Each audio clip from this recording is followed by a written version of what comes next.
Okay, let's talk about some spiritual hygiene, especially if you're a practitioner, consultant, healer. Again, as usual, I say whatever label you want to put on it. If you are helping people with their consciousness, their enlightenment journey, healing, their spiritual journey, whatever that may be, right? That is you. You need to practice your spiritual hygiene. So here's some friendly reminders. First off, you need to just have a moment every day to yourself. That time is for you to connect, right? Doing your yoga, your meditation, your Tai Chi, your prayers, whatever it may be. Because the reality is like not everyone knows this, but I do this every single day. And I also see that most practitioners don't. I consult and coach, if you will. I'm a consultant for a lot of practitioners, right? Especially as their business is going or get stuck or, whatever it is. When I'm looking at that, these are some of the questions that always come up and they forget. They forget to cleanse their crystals. They forget to cleanse their house, their space after in between appointments, right? And it's critical because it's really important for you, your energy, you using divine energy versus your energy. And in order to do that, you have to keep all these things up. You have to practice what you preach, right? So every day I get up and it takes 2 hours every morning and I have another session in the afternoon. And honestly, I have another session in the evening too. But what I do is in the morning, it's my longest time. Even if I don't want to get up because my body is like, "Oh, we just need more sleep." It's not compromisable, right? I'm on a mission and I cannot do that without doing what I'm supposed to do every day. So I get up 2 hours before everyone else. And depending on where I'm at and the time of year, it's anywhere between like 3:30 in the morning and 6 a.m. You don't ever want to get up as a practitioner after 6 a.m. It has to do with the energy that's coming onto the planet as the sun is rising.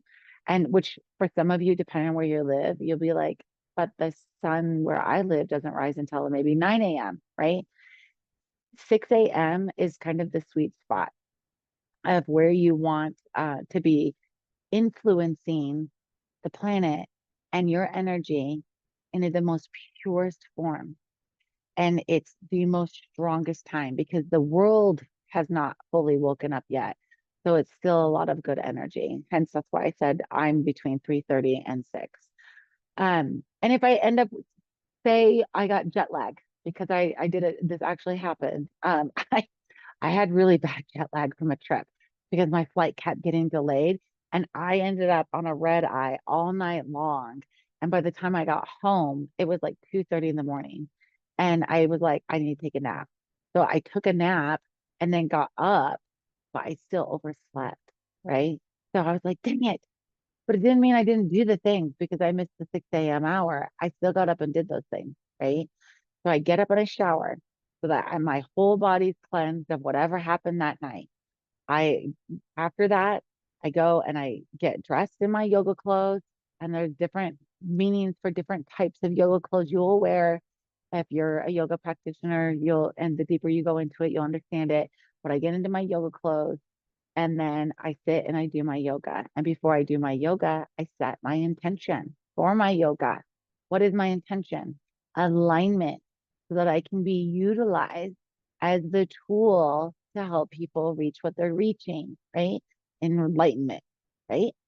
So when I'm doing that, and just before I start doing my nose breathing. And some of you have seen this if you're following my yoga stuff.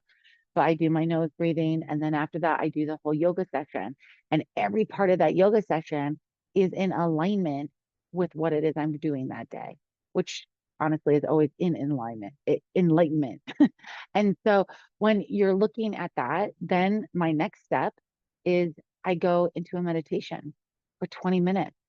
And I have a meditation that I use that I was initiated into that was for me. And then after those 20 minutes, and I give myself the time and space, then I go do my rituals for my belief systems, which are a lot of them because I believe in everything. So you could only imagine.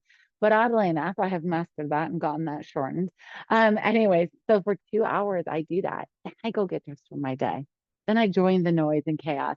And I'm like zened out and clear on my messages. I drink lots of water. I personally drink 64 ounces of water every day. There's a reason for that.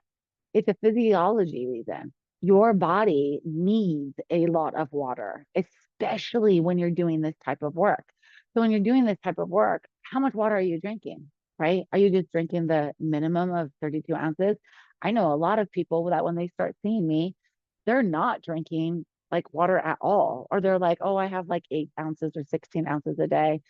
That's not going to do it. You need to be drinking 32 ounces of water every day, right? And when you drink 32 ounces of water every day, then you will start noticing a difference.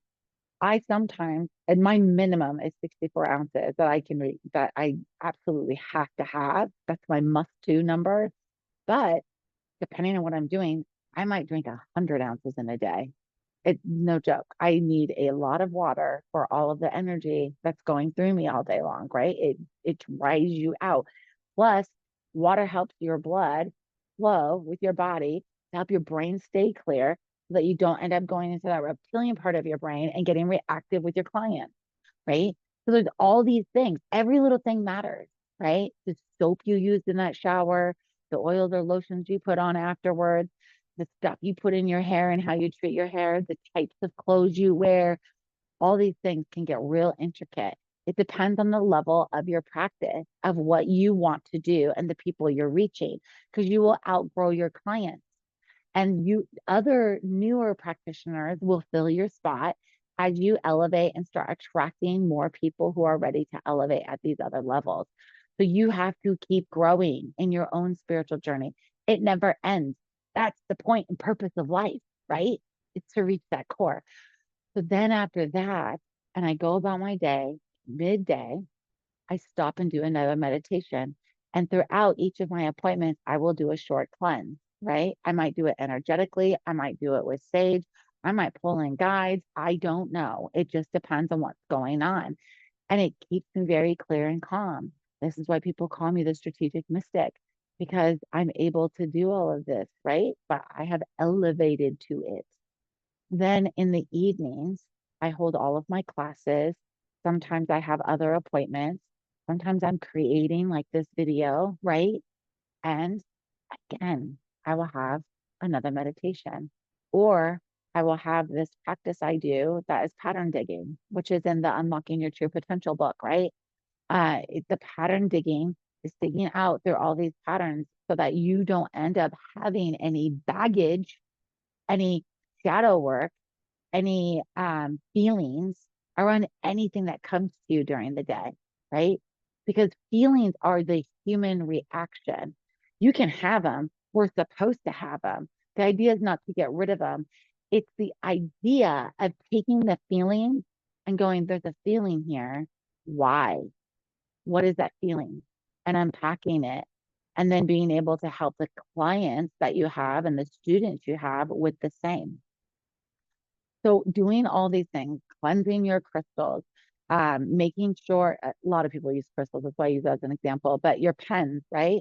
For automatic writing, cleansing your pens, making sure you're cutting cords so that you're not attached to your clients or whatever got dumped out there, right? You got to get everything cleared out all the time, all day long. And then when it comes to eating, you really need to make sure that you have the right diet for your dosha. A dosha is your body type, right? It's proven time and time again in Vedic science. And the reality is if you're following your dosha diet, it will give you the vitality you need. So some people will be like, how do you have this super determination? How do you have all of this energy? I do all these things. And as practitioners, it's no joke. You need to do all these things. And I'm here to remind you of it because we are needed. There is so much going on in the world. It's so loud. It's so busy. It's just going to get more and more and more. And it's important. It's really important. If you have a client that hits you, right? Like it's still with you after the appointment, unpack it. Give yourself time in between your appointments. Write about it, right? Meditate about it. Pray about it. Do what you do about it. But you need to process that and get it out and off of you so that you're not thinking about them, worrying about them. That's them. That's their karma, not yours. A lot of times I will journal, right? The easiest way to explain it about different things. Like I'm processing. Like there'll be, and then I can always look too and be like, interesting.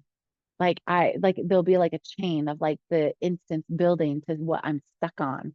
And it will have shown up in my classes with my students or my clients. And I'll be like, oh, there's a lesson in here that they're showing me the signs for, and I wasn't seeing them. So it's really important to do like pattern digging. It's important to do journaling. It's important to do your meditations because they're helping you level up too through this experience. There are people who do not take care of themselves as consultants, healers, practitioners. And because of it, and them not taking care of themselves, you can't elevate to the next level. You're stuck in the same space, helping the same kind of people because that's all you're able to do. Or even worse, you get sick, right? Because you start taking it on, and that is what you're not supposed to do. So if you're taking it on and not turning all of these things over and cleansing yourself and your space and all these things every day, it's going to make you sick. And then it will make it so that you can't do your practices. And then you have to that whole struggle of getting back into it. And believe me, I'm saying this because I've done that years and years and years to learn all of this. So I'm here to tell you that this is what you need to do with your spiritual hygiene. You got to stay clean, people. You got to stay clean. And you got to be aware enough to see all of the signs that are coming in for your next evolution because they're right there in front of you all the time, every day, all day long. I hope that helps. And I hope you're reaching a lot of people. And those of you who are interested in taking that journey and becoming a practitioner, let's talk about it, right? What's that look like to you? Do you know what that looks like? In addition to that, like, how is this aligning with your uniqueness, right? None of us are the same.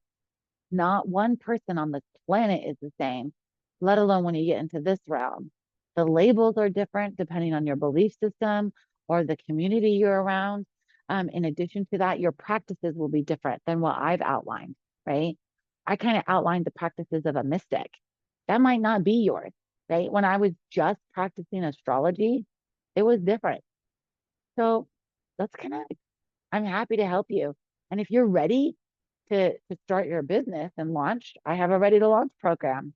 I don't talk about it much, at least in this context, but we show you and tell you and help and coach you through all of the things so that you're successful a consultant in your practice, right?